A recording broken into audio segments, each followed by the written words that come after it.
একজন ব্যবসায়ী যেরকম তার ব্যবসার লাভ লস পুষিয়ে নেওয়ার জন্য তার যেরকম কিছু সিজন আছে, মৌসুম আছে, ঠিক একইভাবে একজন ইমানদার মুসলমানের সারা বছরের আমল এবং ইবাদতের ঘাটতিকে পুষিয়ে নেওয়ার জন্য আল্লাহ রাব্বুল আলামিন দুটি বৃহৎ ইবাদতের মৌসুম দিয়েছেন আমাদেরকে।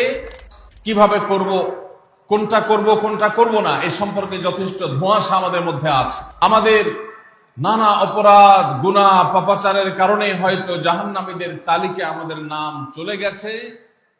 আমাদের দোরগোড়ায় উপস্থিত হয়ে গেছে বরকত এবং মাগফিরাত, নাজাত, বরকতের মাস রমাদান।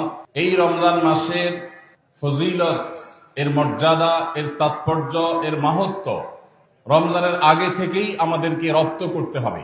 রমজান আসার আগে থেকেই যদি আমরা রমজান মাসের গুরুত্ব, এ মাসের তাৎপর্য, এ মাসের করণীয়, এ মাস সংক্রান্ত মাসাইলগুলো জানতে পারি, তাহলে আমাদের রমাদান কোরআন এবং হাদিসের আলোকে আমরা সাজাতে পারবো। আমাদের রমাদান সাধনা সার্থক হবে, আমাদের রমাদান সফলভাবে আমরা পালন করতে পারবো ইনশাআল্লাহ। তারই ধারাবাহিকতায় আজ আপনাদের সামনে আমি যে বিষয়ে কথা বলতে চাই সেটি হলো মাহে রমাদানের করণীয় আমলসমূহ।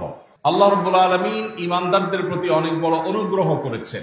বছরের 11 মাস একজন ঈমানদার, জান্নাত প্রত্যাশী মানুষ জান্নাতের পথে এগিয়ে যাওয়ার জন্য যে পরিমাণ নেক আমল, যে পরিমাণ ইবাদত, যে পরিমাণ তাকওয়ার চর্চা করার কথা, শয়তানের প্ররোচনার কারণে, আমাদের ঈমানের দুর্বলতার কারণে, নানা কারণে সেটাতে আমরা পিছিয়ে থাকি।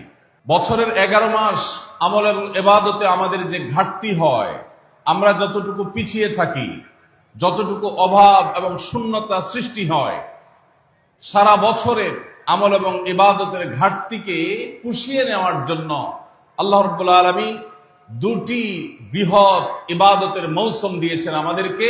তার সবচেয়ে বড় মৌসুম আমাদের দোরগোড়ায় উপস্থিত, সেটি হলো রমজান মাস।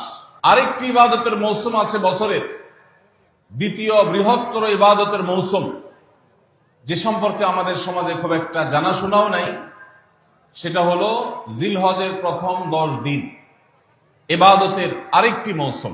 একজন ব্যবসায়ী যেরকম তার ব্যবসার লাভ লস পুষিয়ে নেওয়ার জন্য, অন্য সময়ের ঘাটতি পুষিয়ে নেওয়ার জন্য তাকে যেরকম কিছু সিজনকে কাজে লাগাতে হয়, তার যেরকম কিছু সিজন আছে, মৌসুম আছে, ঠিক একইভাবে একজন ইমানদার মুসলমানের ইবাদতের ঘাটতি